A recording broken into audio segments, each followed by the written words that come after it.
যাই হোক, যে মুহাম্মাদের প্রতি আমি ঈমান এনেছি, যে মুহাম্মাদের পরিচয় আমি পেয়েছি, যে মুহাম্মাদের রবের পরিচয় আমি পেয়েছি, ওই রবকে আমি আর অস্বীকার করতে পারবো না।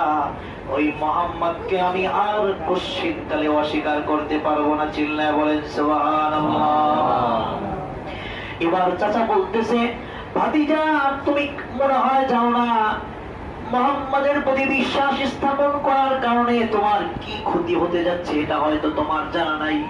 তোমাকে সতর্ক করছি, মুহাম্মাদের প্রতি ঈমান ছেড়ে দাও, অন্যথায় তোমার সবকিছুই হারাইতে হবে।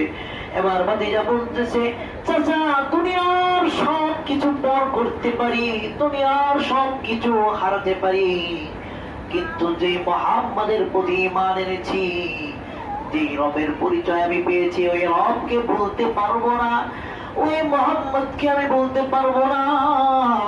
মুহাম্মাদের যে মুহাব্বত আমার দিলের মধ্যে স্থান করে নিয়েছে, ওই মুহাব্বতকে আমি বের করতে পারবো না। দুনিয়ার সমস্ত মুহাব্বত ছিন্ন করতে পারি, মুহাম্মাদের মুহাব্বত ছিন্ন করতে পারবো না। কথা আমার একটাই। এবার চাচা বলতেছে, ভাতিজা তুমি মুহাম্মাদের প্রতি যদি ঈমান আনো, তাহলে তোমাকে যে সমস্ত সম্পত্তিগুলো দিয়েছি, সমস্ত সম্পত্তিগুলো ফিরে আনিব। ভাতিজা বলতেছে, চাচা কোনো সমস্যা নাই, সমস্ত সম্পত্তিগুলি আপনি নিয়ে নেন, কিন্তু মুহাম্মদকে আমি ছাড়তে পারবো না।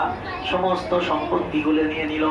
এবার বলতেছে, তোমাকে যেই দুম্বাগুলো, যেই উটগুলো তোমাকে দিয়েছিলাম চড়ানোর জন্য, ওই দুম্বাগুলো কিন্তু আমি ছিনায় নেবো, ওইগুলো তুমি পাবা না।